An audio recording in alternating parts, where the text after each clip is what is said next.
1,00,000 మంది శివభక్తులతో కలిసి మహారుద్రాక్ష పూజలో పాల్గొనండి. వెంటనే కాల్ చేసి మీ పేరును నమోదు చేసుకోండి. సుమన్ టీవీ ప్రేక్షకులకు నమస్కారం. నేను మీ అనలిస్టు మందరి కృష్ణారెడ్డిని మాట్లాడుతున్నాను. అమెరికాలో F1 వీసా మీద ఉన్నటువంటి స్టూడెంట్స్ ఎవరైతే ఉన్నారో వీళ్ళక్కడ పార్ట్ టైం జాబ్స్ చేస్తున్నమాట వాస్తవం. ఈ పార్ట్ టైం జాబ్స్ మీద చాలా నిబంధనలు విధించాడు ట్రంప్ లేదా యుఎస్ గవర్నమెంట్. వీళ్ళలో ఎవరైతే నిబంధనలు ఉల్లంఘిస్తారో వాళ్ళని అరెస్ట్ చేయమని కూడా ఆర్డర్స్ పాస్ చేశారు. ఒక స్టూడెంట్ వీసా కింద F1 వీసా కింద వెళ్ళినటువంటి భారతీయులు కానీ లేక ఇతర దేశాలకు కొన్ని సంబంధించిన వాళ్ళు కానీ అమెరికాకు చదువుకోవడానికి వెళ్ళినటువంటి వ్యక్తులు ఎవరైతే ఉన్నారో వాళ్ళు పార్ట్ టైం జాబ్ చేయవచ్చా అంటే చేయవచ్చు. ఎక్కడ చేయొచ్చు? యూనివర్సిటీకి సంబంధించినటువంటి నిర్దేశించినటువంటి పార్ట్ టైం జాబులు మాత్రమే యూనివర్సిటీ ప్రిమిసెస్లో మాత్రమే చేసుకోవడానికి అవకాశం ఉంది తప్ప పెట్రోల్ బంకులలోనూ రెస్టారెంట్స్లోనూ లేక ఇంకెక్కడైనా సరే వాళ్ళు పనిచేసి డబ్బు సంపాదించడానికి వీలు లేదు అనే కండిషన్ పెట్టారు.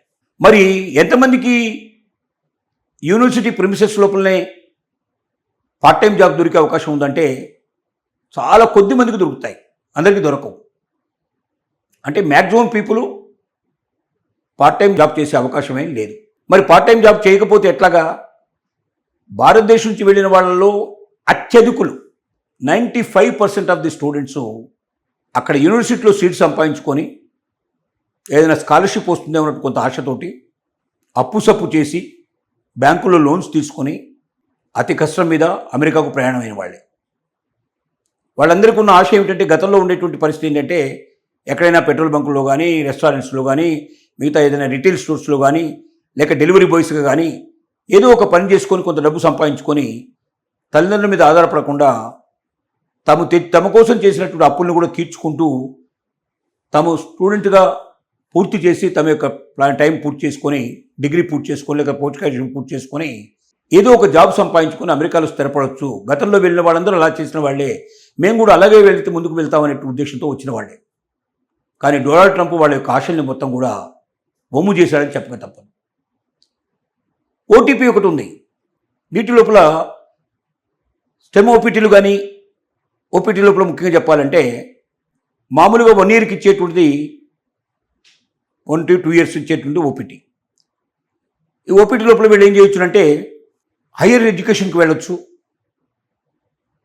లేక ఏదైనా ఇంటర్న్షిప్ చేసుకోవడానికి అవకాశం ఉంటుంది.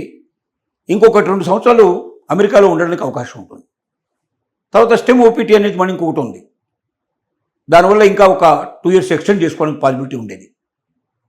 కానీ ఇప్పుడున్న పరిస్థితుల్లో వీటన్నిటినీ కూడా ట్రంప్ తీసివేసి స్టూడెంట్షిప్ కంప్లీట్ అయిన తర్వాత వాళ్ళు ఇమీడియట్గా హయ్యర్ ఎడ్యుకేషన్ వెళ్ళదలుచుకుంటే అప్లై చేసుకొని సీట్ సంపాదించుకొని అక్కడ హయ్యర్ ఎడ్యుకేషన్ వెళ్ళాలి, లేదంటే ఇంటికి వెళ్ళిపోవాలని చెప్పే పరిస్థితి ఏర్పడుతున్నాయి. కాబట్టి స్టూడెంట్స్ కూడా ఎవరు ఆనందంగా లేరు, స్టూడెంట్స్ ఎవరు సంతోషంగా లేరు. ఈ వెళ్ళిన 95% స్టూడెంట్స్ ఎవరైతే ఉన్నారో ఇళ్లలోంచి వాళ్ళకి డబ్బులు వచ్చి ఇంటి దగ్గర నుంచి వాళ్ళకి కావాల్సినంత డబ్బు సంపాదించి పంపించేసి వాళ్ళని చదివించేటువంటి పరిస్థితుల్లో చాలా తక్కువ మంది ఉన్నారు. ఎక్కువ మంది అక్కడ వాళ్ళు సంపాదించుకుంటే తప్ప బతకలేని పరిస్థితిలో ఉన్నారు. సంపాదించుకునే అవకాశాన్ని పూర్తిగా ట్రంప్ తొలగించేశాడు. ఏం చేయాలో అర్థం కాకుండా ఉండేటువంటి పరిస్థితుల్లో F1 వీసాల మీద వెళ్ళినటువంటి స్టూడెంట్స్ చాలా బాధాకరమైన పరిస్థితి అనుభవిస్తున్నారు. చాలామంది అక్కడ ఉండలేని పరిస్థితి, ఇంటికి తిరిగి రాలేని పరిస్థితి. ఏదో అమెరికాలో చదువుకుంటాం, అమెరికాలో ఉద్యోగం చేస్తామని ఎన్నో చెప్పి అమెరికాకు వచ్చి వాళ్ళు ఏమీ లేకుండా వాళ్ళు వెనక్కి తిరిగి వెళ్ళిపోతే ఎంత అవమానకరంగా ఉంటుందనేటువంటి బాధ తమకు ఉంటుంది, తమ కుటుంబానికి కూడా అవమానకరంగా ఉంటుందనే భయం వాళ్ళు వెంటాడుతుంది. పోనీ అక్కడే ఉండి మనం ఏదో రకంగా ముందుకెళ్దామంటే పార్ట్ టైం జాబ్ ఒకవేళ పొరపాటున చేస్తే బయట రెస్టారెంట్లోని సూపర్ బజార్లో లేకపోతే పెట్రోల్ బంకులలో లేక రిటైల్ స్టోర్స్లో ఎక్కడైనా పనిచేసినట్టయితే పట్టుకున్నారంటే వెంటనే వీసా రద్దవుతుంది.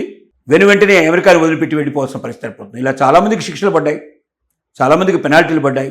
చాలామంది రెక్కలు విరిచేసి వాళ్ళ రెక్కలు వెనక వైపున వాళ్ళకి బేడీలు వేసి సంకెళ్ళు వాళ్ళు చేసి తీసుకొచ్చి అమెరికా ఇండియాలో వదిలిపెట్టినటువంటి సంఘటనలు కూడా మనం చూసాం. కాబట్టి అటు H1B వీసాదారులు కానీ ఇటు F1 వీసాదారులు కానీ స్టూడెంట్స్ ఎవరైతే ఉన్నారో వీళ్ళైనా ఆనందంగా సంతోషంగా ఉన్నారంటే ఏ ఒక్కరూ సంతోషంగా లేరని చెప్పొచ్చు మనం. ఎవరికుండే బాధలు వాళ్ళకున్నాయి, ఎవరికుండే కష్టాలు వాళ్ళకున్నాయి. ఇప్పటిదాకా ఒక అమెరికన్ డ్రీమ్ లోపల